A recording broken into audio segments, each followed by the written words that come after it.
I suspect this folding knife review will get pretty good views. Pretty good views. Mainly because of my title.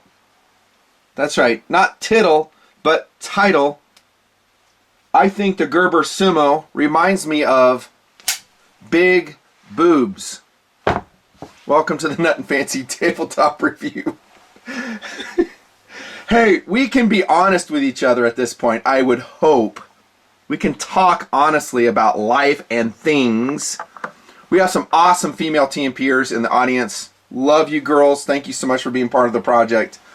It does remain, however, a predominantly male audience here in the project. I would say 99.5% probably. Big boobs. We can talk honestly, right? As I always do in all my reviews. That's what this knife reminds me of. Not literally. I mean, it doesn't look like a pair of knockers. That's not what I'm saying. But it reminds me of a thin-waisted, very attractive, large-breasted woman. And a knife where the rubber hits the road is in the blade. That you want to have a blade that is functional and then perhaps has a second cool attraction to you personally. The Sumo for me is that way. And here we go. I can just see the comments rolling in. Yeah, but Nut and Fancy, where's my freaking shout cone? I need my shout cone. I don't know. Oh, here it is.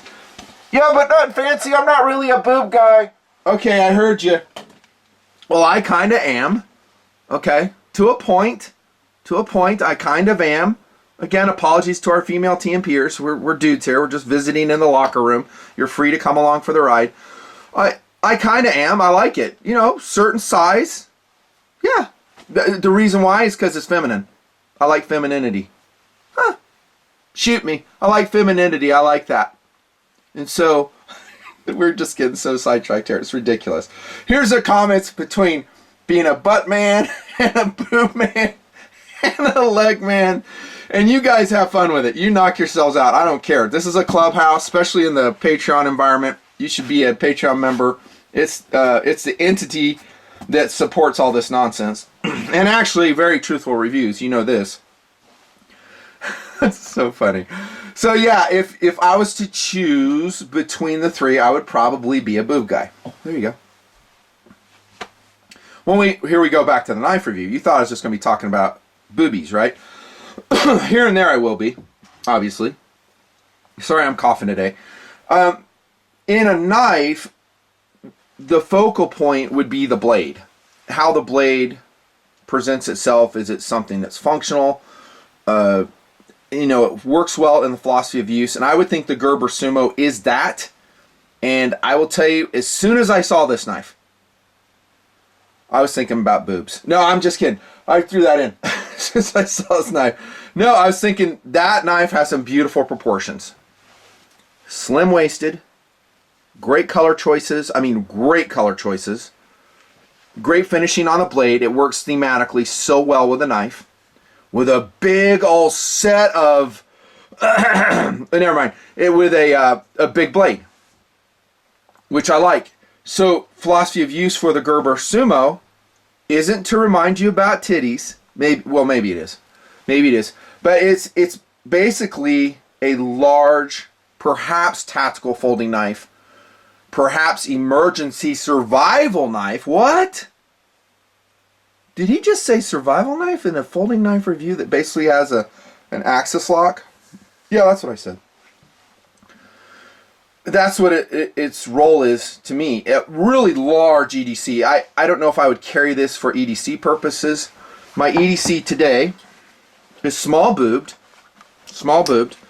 and it is fantastic. And it is this Avivi Odium, now modded with a zip tie, signed, natural jade, link below. Flip. Now we're talking about an EDC blade right here. Here's your information. Conveniently inscribed on the blade for our reference. This is a great knife. Great knife. Highly recommended. Link below at Blade HQ. Pro 2A Blade HQ. So this thing slides all over because of the large thumb slot. This is EDC right here, dude. So this is This is the size I use. Oh, here comes some more boob comments. I just said, this is the size I use. Oh my gosh. Oh, these comments are going to be off the hook, man. I'm going to just be laughing. Oh, you guys are so freaking funny. Back to the knife review. Focus, Nuttin. Focus. Boobs. Focus. Okay, so I did say in philosophy of use, survival knife. Let me add a little bit to that. I'm not saying that when I see this knife, that's primarily what I think of. What I'm saying is that if you needed to do a little bit of batoning, if you needed to do a little bit of firecraft, I think this knife will do well. Actually, I don't think that. I know it because I went ahead and tested this knife accordingly. Yeah, so I took it out near the crater, and here we are with the large-breasted, gorgeous Gerber Sumo getting it done. So it batoned very well. No, I didn't cut through a log or do some ridiculous test to make it fail. I very easily can make this knife fail. I can make everything fail that I review if I wanted to. Everything. Every gun, every knife, every watch, I can make it fail if I wanted to. If I just wanted to produce worthless clickbait videos. I don't do that. But in a practical sense, the Sumo did fantastic. It did loosen up slightly during the batoning process. Again, this is more kind of like kindling that I was doing with the Sumo. And then I just tighten it up on the, thankfully, double-sided adjustment pivot point right here in the Sumo. Phosphor bronze bushings, you can see those in there, right? So it's not a, ball bearing deployment on that, if you care. I have always said, if you do, I would prefer phosphor over nylon bushings. Nylon sometimes will wear out. If you take a knife apart for whatever reason, like I've coated knives before, and you have nylon washers in the pivot point, they can be very finicky. I don't have a problem with phosphor bronze. I do like IKBS like CRKT does. I do like it, but as long as the knife is fast and it deploys readily, I'm happy. Happy, happy, happy. So, loosened up very slightly, and now, after batoning, I'm 100% in tightness. Right here. There's my centering on the Gerber Sumo. This is post-testing too, boob fans. Post-testing. So, nice. Emergency survival, we'll just leave it at that. Let's go into the features. It's a big blade. I wouldn't say this is a monstrous blade. It's not. The weight on this is about 5.1 ounces, 5.2 depending on your scale. And I think that's a reasonable weight considering its size. 3.9 inch blade. The blade in thickness is 0.125 inches in thickness, tapering down to a very solid and strong working point. The steel is not super exciting, but it's basically like 8CR. It's just a slight variation with a different, some slight changes in content, as you guys are aware of. It's 7CR 17 MOV. You will never notice a difference in this steel versus 8CR. It's basically the same steel. It's probably just had a batch at their factory and said, hey, let's just use this one. So it's an 8CR blade for all intents and purposes. And it's beautifully finished. It has that black wash on it. I like it on this knife. Certain knives, black wash. I always call it backwash. Backwash finish looks good on some knives. It just depends on what the handle's doing. And with this color right here, the layered gray G10, it's gorgeous. It works out just perfectly. Really good looking blade, actually. So big blade, broad, flat ground. I love that. Shears well. Obviously, it batons well for light tasks, is what I'm saying. The edge out of box was more than adequate, and it's still to the point where I don't feel the need to sharpen it. Now, when I do sharpen it, I'm going to have to adjust my Edge Pro Apex a little bit because this doesn't have a real consistent flat on it, so I have to change my angle, of course, like we have done on our other FFG blades. There's your information right there. Desert tested. So it's got a merit badge attached to it. That's cool. Really cool. Again, Gerber, you should put the name of the knife on here. I don't think this one has it at all. No. A lot of manufacturers are making that mistake, and I'm going to start ranting about this a lot more in the KRVs. You need to label things. Watches you need to label. Knives you need to label. Because the people you're selling these to are generally collectors and users, and they have a bunch of knives, and they like to remember it just picking it up. And you can't expect your users and purchasers to know everything there is to know about it. Big old stop pin right here. Axis lock. I'm calling it axis lock. It's not really. They call it a pivot lock, but it's the same thing. Since the patent expired on the axis lock, a lot of manufacturers are doing it. It's a strong lock. It's an awesome lock. It's fully ambidextrous, as you guys know. And it makes Nut and Fancy very happy. I love axis lock blades. I always have. So it's got that beautiful retention naturally that a pivot lock has. Notice that it doesn't come out easily. And I'm going to shake it off camera here so I don't destroy my SU-25. Beautiful frog foot, by the way, in 1/72nd scale. Very excellent Russian attack plane. This one was based in Germany, as you can see, 1993. Awesome. Yeah, we'll see more of the frog foot to go. It's out of the Nut and Fancy Aviation Museum. Yeah, it doesn't come out from the handle too readily. I don't think you ever have to worry about an emergency accidental deployment in your pocket with a Sumo. So we have that beautiful ambidextrous nature of the axis lock for unlocking the blade. It's just so awesome. And then we go to the handle. We're going to come back to the blade here in a second in this portion, but to handle first. It's really nice. I just love the looks of it. I do love layered G10. I think it's good.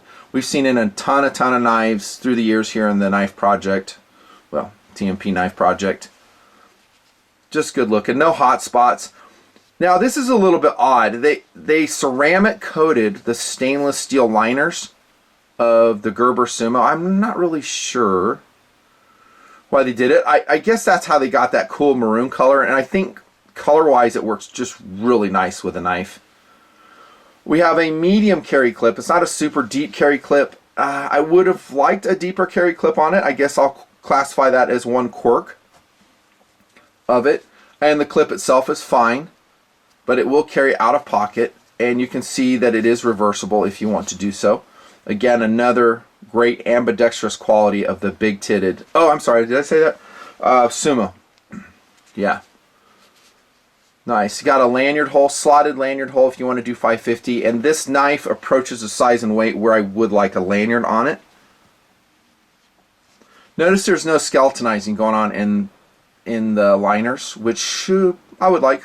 It would save 3/4 of an ounce in this knife if they did it really aggressive. It's not great. Whatever. There's a single knockoff right here, and I guess one in the back right here as well. No jimping. I wish it did have jimping. Would I do homemade jimping on the big boobed Gerber Sumo? Absolutely. I bought this obviously because I've worked on it, so I have to buy it. So I'm going to go and put some homemade jimping right through here on my, my cutting wheel on the Dremel. It's easy to do, and it makes me happier. And that leads us back to the slot right here in the blade, which I really like. And here's why. Notice the distance right here. This is what I talk about in some other folding knife reviews that attempt some type of deployment slot or hole, copying Spyderco or variation of Spyderco. This one is wide enough where I can use a single zip tie that will not rotate. So it gives kind of a rectangular plane where that zip tie can lock onto. And now you have a pocket deploying big-titted Gerber Sumo, which is awesome. Big plus. Big plus. Love that feature about it. So really, it has a couple quirks. I've identified them according to my mileage, but overall, this is a no holds barred recommendation on this knife, and I'm really happy to do that with Gerber because there aren't a lot of Gerber blades that super excite me. It's not a brand we see too often on tabletop. Would you agree? Not too much. Here's the package. Details. I actually like it when they do this. They just kind of point out the features. That's our ceramic coated liners right here. Yeah, it's a recommend. So if you want a large, perhaps tactical blade, I think the price is outstanding for what you're getting. I mean, outstanding. And I'll say it for now. It's going to change as time goes on, but it's $37 at Blade HQ right now. $37. And the reason they can do that is because they're using, again, 717 CR, which, I'm sorry. And the reason they can do that, again, is because they're using that steel, 7CR17 MOV. It's a value steel. It's a good steel. $37. It's a no-brainer, dude. No-brainer. It's a fun knife, capable. It's great looking. Reminds me of a thin-waisted, beautiful, large-breasted woman. Sorry, that's just how I feel. We can talk, right? We can talk. By way of contrast, by the way, here comes a Cold Steel Holdout XL. Speaking of homemade jimping, I did this one right there. Just in case you think the large-breasted Sumo is monstrous, it's mid-size compared to this knife. That one dominates it. And since we're talking about cold steel, here comes the So Excellent Broken Skull by Steve Austin. Still love this knife. And we don't see it too much. I need to talk about it more. I love this knife. Here's a broken skull, busted skull against the big-titted Sumo. And that's CTS XHP steel right here. So this is a great knife. And if you put a snaggletooth deployment tooth on there, dude, you can wave that out of pocket. I think I'll put a snaggletooth link below too. So if you don't know what that is, it attaches to the spine of the knife. It's a guy that just puts these together. They are fantastic. They lock in on the top of the blade. And next thing you know, you're waving your knife out of pocket. With that, the Broken Skull is like an all-time favorite EDC and tactical knife to me. Does lack jimping though. That's sad. Watch for this review is an Orient Kano. I think that's the name of this one. Really awesome value dive watch. Basic tactical black. And I'm going to start Schwarzkopfing it from now on in a lot of these tabletop reviews. So I'll wear two watches. Here's a Timex Command. What? That is so cool. Yeah, Timex Command. I love this watch. It's so fun. So funky. It's like an astronaut watch from Moonraker, the James Bond movie. Off in the wings here is one called Pagani 007. Speaking of James Bond, hands modded by yours truly to be 1000% more awesome. The hands were hollow. Look for my tabletop review on this. Excellent, excellent Chinese produced, NH35 equipped, automatic watch for about $140. What? That's incredible. And it came with that strap, that James Bondy strap. Okay, fun knife review. Have fun in the comments. Don't take it over the top. Legs versus, oh gosh, I'm sorry. Sorry again to my female TNPers. We're guys though, and guys are guys. Celebrate it. Celebrate the masculinity that makes this world great. And part of that, of course, is always having a great knife on your person. Nothing fancy.